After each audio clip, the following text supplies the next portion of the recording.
Hello guys, welcome back to our another new blog. আমি আজকে morning থেকে start করেছি। সকালবেলা উঠে ফ্রেশ হয়ে আমি চা নিয়ে বসে পড়েছি।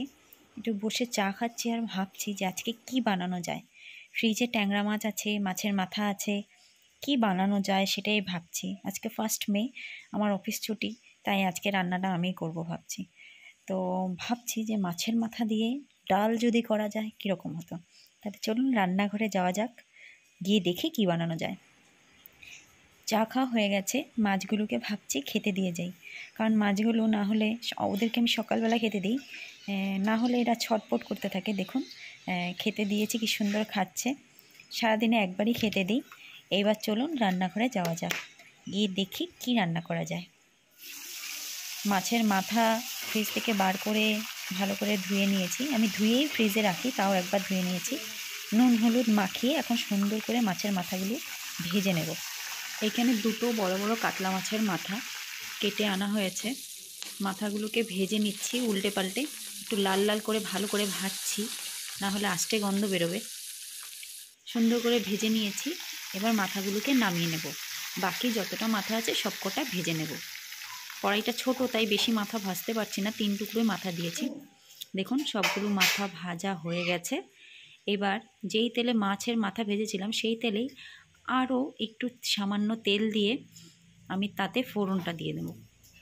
এবার এতে দেব এলাচ, দারচিনি, লবঙ্গ আর একটা শুকনো লঙ্কা।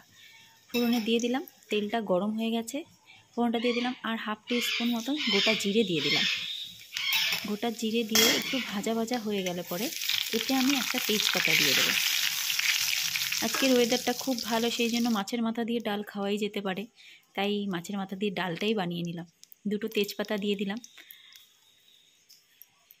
এবার এতে দিয়ে দেবো পেঁয়াজ কুচি। একটা বড় সাইজের পেঁয়াজ আমি পাতলা পাতলা করে কেটে নিয়েছিলাম, পেঁয়াজটা দিয়ে দিলাম। পেঁয়াজটাকে এবার লাল লাল করে ভেজে নেব। আগে আমি অনেক রেসিপি আপনাদের সাথে শেয়ার করেছি, সেই রেসিপির থেকে বেশি এগুলো সবাই হয়তো জানে, কিন্তু যারা নতুন রান্না করছেন তারা হয়তো অনেক টিপস জানেন না। আমি টিপস সহ আপনাদেরকে রান্না শেখাবো। এখানে আমি ডাল ফুটিয়ে নিয়েছি। ডালটাতে নুন হলুদ দিয়ে ভালো করে জল দিয়ে ভালো করে ফুটিয়ে নিচ্ছি। আর এই পাশে কড়াইতে আমি আদা রসুন থেতো করে রেখেছিলাম, আদা রসুন দিয়ে ভালো করে ভেজে নেব, যাতে আদা রসুনের গন্ধটা না থাকে। পেঁয়াজটাকে লাল লাল করে আগে ভেজে নিয়েছি, এবার আদা রসুনটাকে ভেজে নিলাম। এবার আমি এতে মুড়োটা দিয়ে দেবো। আমাদের বাড়িতে মুড়ো ভেঙে দিলে কেউ পছন্দ করে না, গোটা গোটা মুড়ো সবাই খাবে, মানে ডালের সাথে একটা করে মুড়ো নেবে খাবে, এটা খুব পছন্দ করে। কারণ মুড়োর ডাল হলে আমাদের ঘরে আর অন্য কোনো কিছু দরকার হয় না, এই মুড়োর ডাল দিয়েই ভাত খাওয়া হয়ে যায়। তো সেই জন্য মুড়োগুলোকে আমি ভাঙিনি, একদম গোটা গোটাই রেখেছি। এখানে দুটো মুড়ো দিয়েছি, এতগুলো মুড়ো দিয়ে ডাল হচ্ছে। এবার ডালটাকে যে পাশের গ্যাসে প্রেশার কুকারে ভালো করে ফুটিয়ে নিয়েছিলাম না, গরম গরম ডালটা ঢেলে দিলাম। দেখুন একদম টকবক করে ফুটছে। এইভাবে করে ডাল ফোড়ন দিলে ডালের সেন্টও খুব ভালো বেরোয় আর খেতেও খুব টেস্ট হয়। তবে হ্যাঁ, এতে আমি কোনো জিরে গুঁড়ো, ধনে গুঁড়ো, শুকনো লঙ্কার গুঁড়ো ইউজ করিনি, কারণ এইসব গুঁড়ো যতটাই কম খাওয়া যায় ততটাই ভালো।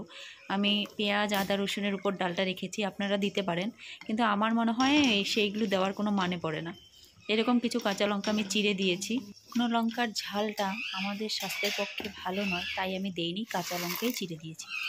দেখুন ডালটা টকবক করে ফুটছে। আমি 1 টিস্পুন চিনি দিয়ে দিলাম, বেশি চিনি দেব না, হালকা একটু মিষ্টি হলে বেশ ভালো লাগে টেস্টটা। এরপর ডালটাকে ভালো করে ফুটিয়েছি। দেখুন মাছের মাথার সাথে মুগ ডালটা পুরো মিশে গেছে।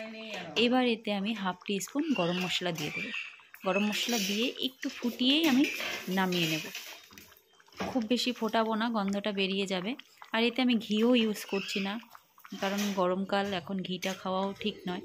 দেখুন একদম থকথকে মাছের মাথা দিয়ে ডালটা হয়েছে। দেখতে এত দারুণ হয়েছে, তাহলে খেতে কি অসাধারণ হয়েছে, খুব সুন্দর হয়েছে, ভীষণ ভালো হয়েছে। দেখুন মাথা মুড়োগুলো পুরো গোটা গোটা। আজকে এই ঝুরি আলু ভাজা আর এই মাছের মুড়ো দিয়ে ডাল হয়েছিল। আমি খেতে বসে গেলাম, এখন আপনাদেরকে রিভিউ দেব। মানে আমি ভিডিওটা করেছি 1 মে, কিন্তু আমার এখনও জিভে জল চলে আসছে। ডালটা যেরকম গাঢ় হয়েছে মাছের মুড়োর সাথে মিশে, অসাধারণ। একটু ঝুরি আলু ভাজা নিয়ে দিলাম আর চলে গেল মুখে। উফ, দারুণ দারুণ হয়েছে। গরম পড়ার পরেই মাছের মাথা দিয়ে মুগের ডাল খাওয়া হয়নি, আজকে অনেক দিন পর বানিয়েছি, অসাধারণ হয়েছে, সাথে ঝুরি আলু ভাজা, কম্বিনেশনটা দুর্দান্ত। তাহলে চলুন আজকের ভিডিও এই পর্যন্ত। যদি ভালো লেগে থাকে please like, share and comment করে দেবেন।